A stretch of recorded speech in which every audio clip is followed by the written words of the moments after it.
boys, so we you know, financially we're doing okay, but something came up that may require some extra funds. I'm thinking about either starting an OnlyFans or a GoFundMe. We kind of got ourselves in an unexpected predicament, okay? Long story short, literally short, we may accidentally be inheriting one of my dad's trucks. This was not planned. 2 days ago, this was not a thing. I'm really excited to show this and share this with you guys, because it's something that I always knew was going to happen. Truth be told, right hand to God, didn't think it was gonna be happening this quick. It's gonna be great content for you guys regardless. I'm gonna go back to the house right now. I just wanna talk to you guys about what's going on and everything with this new vehicle that we may be possessing. Actually, we are possessing. It's not maybe right now.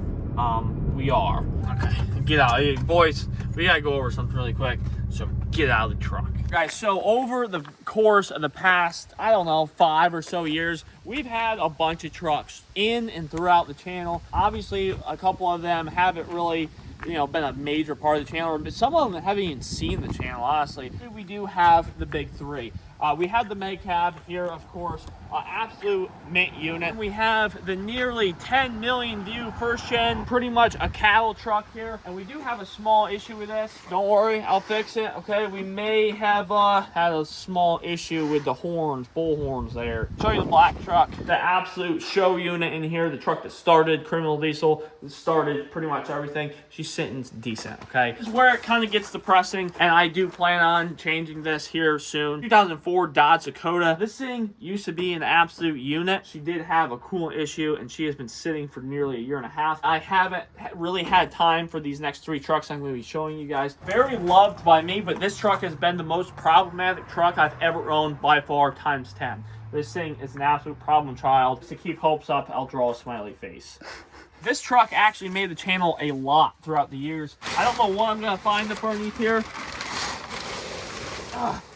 Oh God, I don't know what this is from. I think the moisture has gone up underneath the clear coat. This is the burnout truck that we absolutely thrashed for years. This was my very first winter beater daily driver, and now it has kind of ended up here. It still runs. It has a shift linkage issue, along with it needs a whole new exhaust. It probably takes about $3,000 to get this thing back up and running, just to do burnouts for you guys. Just letting you guys know that this truck still exists. It hasn't seen the channel in a very, very long time, but it still does exist. It's kind of like a yard find at this point. Now this truck, I may possibly have bitten off a little bit more than I can chew off the rip with this truck. Now, I'm not going to stand here and say it's not going to get done. It's a complete basket case. But I am also going to say that I have made absolutely 0% progress in the past 2 years. We have the bed here. We have a replacement cab, and then the original blue cab is all the way in the back. Let's go back up to the Med Cab. As you can see, we have a lot of projects. The decision I'm about to make is going to be the best decision in the world, because it's probably not. It's definitely not the best decision.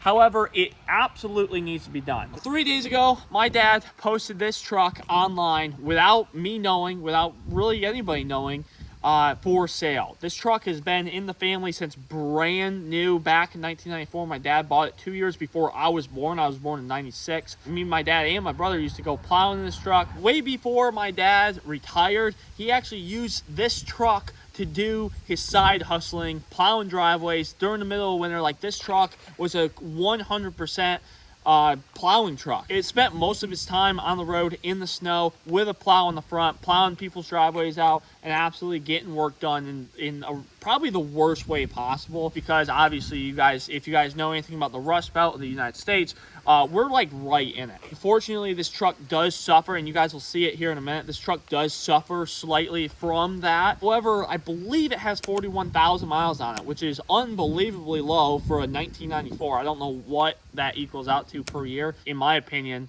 cannot lead. There's no reason for it to lead the family. It makes no sense. My dad, unfortunately, starting to get a little bit older, kind of moving on from the whole hard grit, get it done type thing, and starting to settle down a little bit. And this is what this truck is based around. This truck is obviously not really needed in his hands anymore. We're gonna go up and take a look at it. Hopefully you guys enjoy it as much as I do. So let's go. There he is. He's getting out of the work truck era and into like the more sporty truck era. So we'll show you his new purchase here in a second. Oh, I guess he's showing it to you right now. We'll get to that in a second. But that's his new truck right there. Don't look at it yet.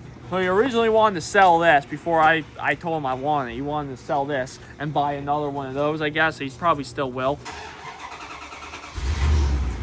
Obviously, my first gen is a 91 and this is a 94, so it's not the oldest truck that I own. It's getting down there. It has been around since every other truck we've owned, so yeah, he's really making us wait here. That's my dad's brand new trailer. That thing is actually sick. Fumes! I'm starting to get worried about the fumes in there. What was that? Boys, I cannot stress enough how quickly you guys are running out of time to get your entries in for this amazing 140cc SSR pit bike, fully decked out with all black plastics and graphics. What you need to do to be able to win this pit bike or a $500 Yeti lot or one of 3 flamethrowers is go to criminalsupply.com. Cop yourself a hoodie, t-shirt, lanyard, keychain, whatever it may be. Anything on the website gets you entered. How it works is every single dollar that you spend on the website gets you 1 entry. Say you buy a $30 hat, that gets you 30 entries. A $5 keychain, lanyard, or decal, that gets you 5 entries. It's as simple as that. Go ahead and get your entries now before November 16th at midnight. That is when the giveaway ends. Hopefully you are the one of 5 winners of the giveaway, and this SSR pit bike just might show up at your doorstep. Get entered now. This is the 1994 Dodge Ram 1500 that my dad bought brand new in 1994. Got some scar marks, got war marks on it, you know, little 5 log. See, like I said, it's had the plow on the front end most of its life, but we're gonna take it down there in the sun and we're gonna go over this beast, all right?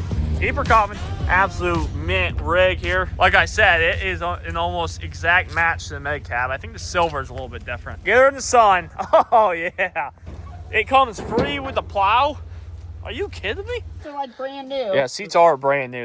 That's never been sat on. Day one, it had seat covers and took all the carpet out a couple years ago. Made sure the floor was good and put OEM rubber floor mat in there. For like ice and salt and stuff, so Yep. you're not ruining anything else. You guys can kind of see that, you know, this tough material, especially what they use in the base model trucks, newer base model trucks. That used to be a premium feature though, right? Yeah, it was extra.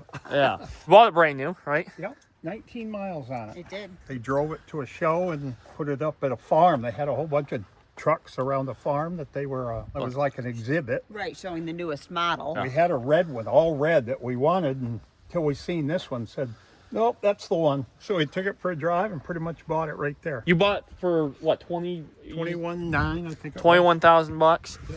So I traded in a Honda Civic for it. Honda Accord, too. Or Accord. it was your car, It right? was my car, yep. I had that for a couple years before Dad and I got married. And this was our first purchase as a married couple. They give us $9,900 for the car.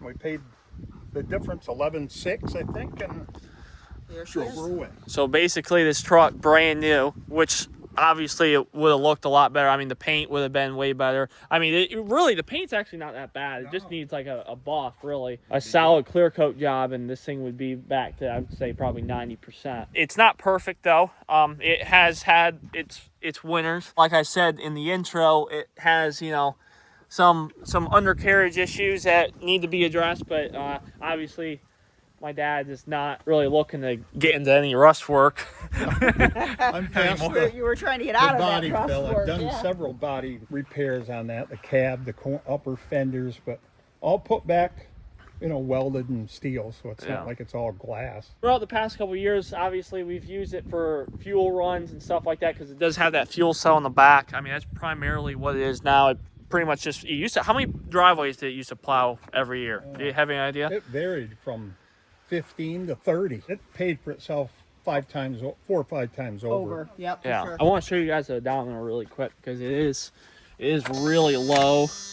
Didn't need to turn the key on for it, but 46,738 miles this truck has on it. I don't really know if the second gen 1500s had the dash issue like I know the Cummins do, but this one has a perfect dash. We're gonna go ahead and take it for a drive really quick. We're leaving here, so this is pretty much it.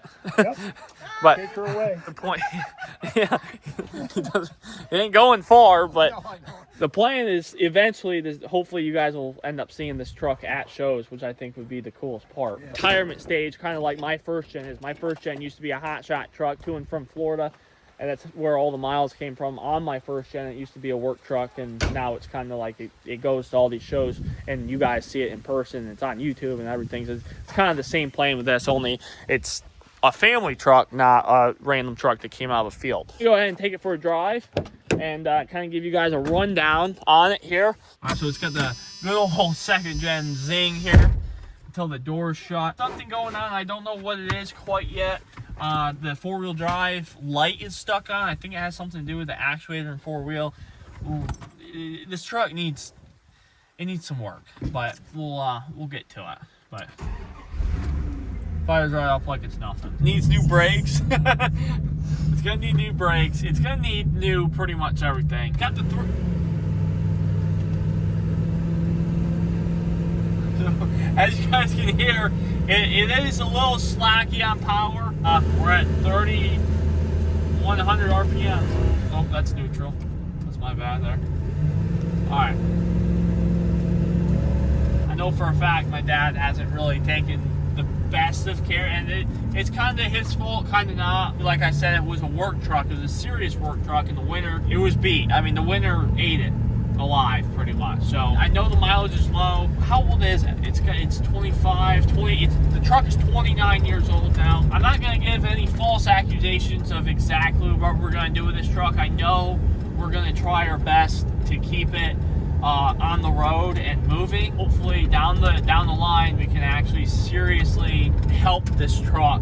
I don't think I'd like this truck to be fully restored, but at least restored enough to the point of being a nice truck again. By chance we do end up doing something crazy to this truck, I can't see anything right now, literally nothing. There's always a possibility, I'm not guaranteeing this, but there's always a possibility of a driveline swap, you know? And with that being said, I mean, this truck would be a completely different animal, saying that it is a single cab short bed truck. It's a shorty. You know, shorty diesels, they never made shorty diesels.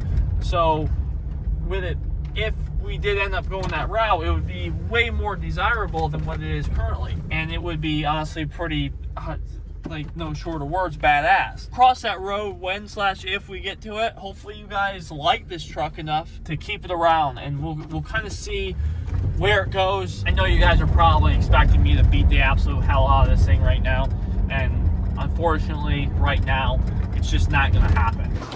All right, boys, we are back. We are back about a week later after we secured the shorty here. And as you can see, it is still sitting right here with the plow on. We've, of course, been busy with the med cab. We did end up getting the 04 Dakota kind of back running. We are still focusing solely on the shorty in this video. What have we learned since about a week ago when I picked it up? Not much. We will do a full separate video on exactly what's wrong with this truck coming soon. Now, we're gonna take it for its first test drive, its first errand, if you wanna say. We're gonna take the garbage out. Nothing crazy, but pretty much just to give you guys a rundown of how the truck drives and how it handles. Also get rid of this absurdity on the front of the truck, which is killing the front suspension of the vehicle.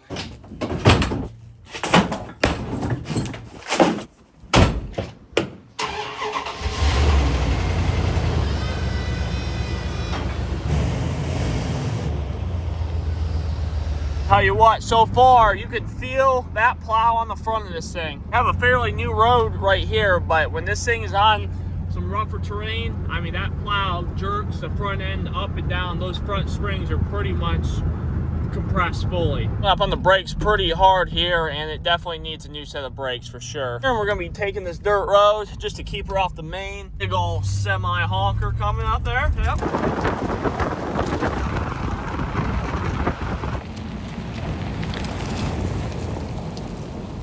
All right, we made it to where the plow is going to be sitting. Now we just have to find a good spot for the plow to sit. I think we might end up putting it in there just to keep it out of the way of every other thing. So we did find a spot for the plow, but this is kind of what I'm talking about as far as this truck goes. It was sitting here for maybe 3-4 minutes, and the thing just stopped running. So it's not running right now. It's not overheating. It's not really doing anything much.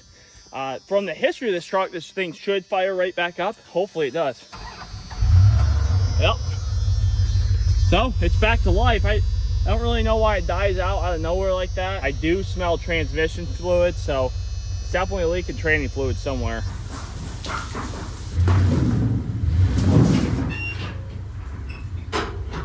I think that went a little bit easier than what I was expecting.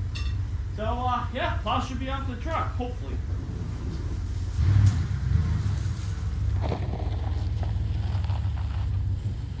Now you guys can kind of see how the truck looks like without its plow. Kind of have an open second gen front end there. Should handle and drive and steer and everything a little bit better without that huge, humongous piece of steel on the front. So good news is, while I was sitting here and while we were on the hook in the plow, it did not shut back off again, so that's good. We are going to shut her down, get out of the old girl, and that's pretty much gonna finish off this video. We have a lot of work to do on this truck. We will be doing a full rundown of this truck in the next video of this truck, of everything that's wrong with it, as far as, you know, the eye can see. You know, I'm sure there's a bunch of underlying problems that we won't find out until we actually get to it. This truck has been in the family since day one, all the way back in 1994. It's officially been passed down to me here at Criminal Diesel. We officially have a second gen shorty on the channel. That is all I got for you guys today. We will see you guys in the next one. Cannot wait for more progress on the truck, and we'll see you next time in the next video.